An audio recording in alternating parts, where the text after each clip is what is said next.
آپ کو بتاتا ہوں، آپ کے علم میں نہیں ہوتے، نہ آپ تحقیق کرتے ہیں، بعد میں ناراض ہو جاتے ہیں۔ ذرا میری بات کی تحقیق بھی کر لیا کریں۔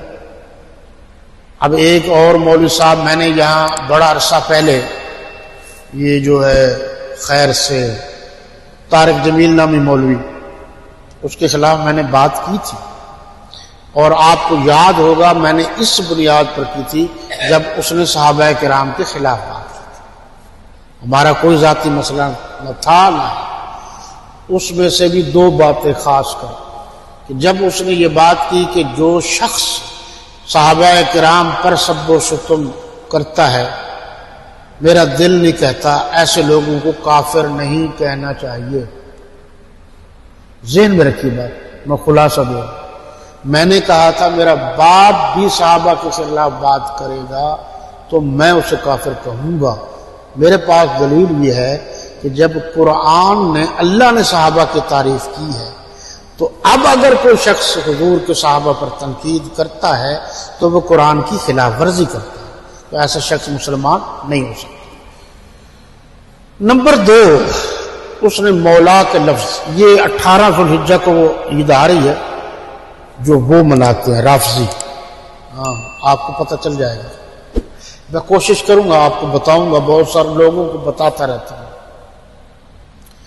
تو وہ اس نے کہا کہ یہاں جو مولا ہے اس کے معنی یہ ہیں یہ ہیں یہ ہیں۔ شیعہ جو حضرت علی کو مولا کہتے ہیں وہ درست کہتے ہیں، ہم غلط کہتے ہیں۔ مجھے اب سمجھ میں آیا کہ شیعہ صحیح راستے پر ہیں، ہم غلط راستے پر۔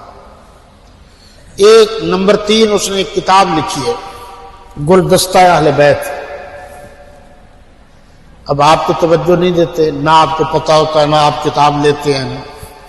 اس میں اس نے یہ بات لکھی ہے کہ اہل سنت کی کتابوں میں اہل بیت کی اتنی تعریف نہیں ہے جتنے تشیع کی کتابوں میں ہے، اس لیے یہ ٹھیک ہے۔ تو میں نے ان ساری باتوں کو سامنے رکھتے ہوئے کہا تھا کہ طارق جمیل پٹڑی سے اتر گیا، یہ غلط کہہ رہا ہے، اس کو چاہیے علماء کے پاس جائے اور اپنی اصلاح کرے۔ اس وقت یاد ہوگا حضرت علامہ علی شیر حیدری رحمت اللہ تعالی علیہ زندہ تھا، یہ سندھ کے دورے پر گئے تو علامہ صاحب نے بلوا لیا، ہاں جی مجھ سے بات کرو۔ اب علامہ تو علامہ تھا، تو انہوں نے اس کو خوب مطمئن کیا، ان کی تمام باتوں کا جواب دیا، پھر یہ چپ رہا۔ پھر علامہ علی شیر حیدری جب اس دنیا سے تشریف لے گئے تو پھر یہ بولنے لگا، پھر بولتا رہا۔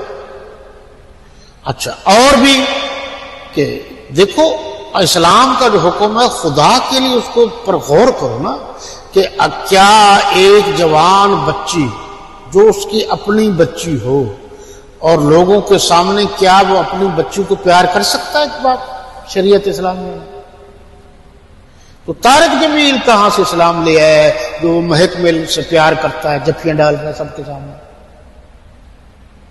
باقیوں کو یہ کر رہا ہے وہ کرے، اس لیے ہم تنقید کرتے ہیں، ہمیں حق ہے، تو راستے سے بھٹک رہے ہیں۔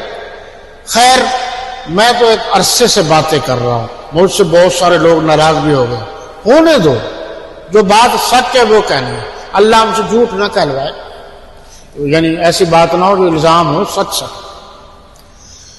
پھر اندرونی کہانی میں نہیں چھیڑنا چاہتا تبلیغی جماعت کے حوالے سے، جو تبلیغی جماعت والے ہیں اندرونی طور پر ان سے پوچھ لیجیے۔ اب مانسیرا میں انہوں نے بے عزت کر کے طارق جمیل کو نکال دیا، اور اس سے پہلے آپ کو یاد ہے حاجی عبدالوہاب کا جنازہ پڑھانے لگا تھا تو انہوں بھی نہیں پڑھانے دیا، یاد؟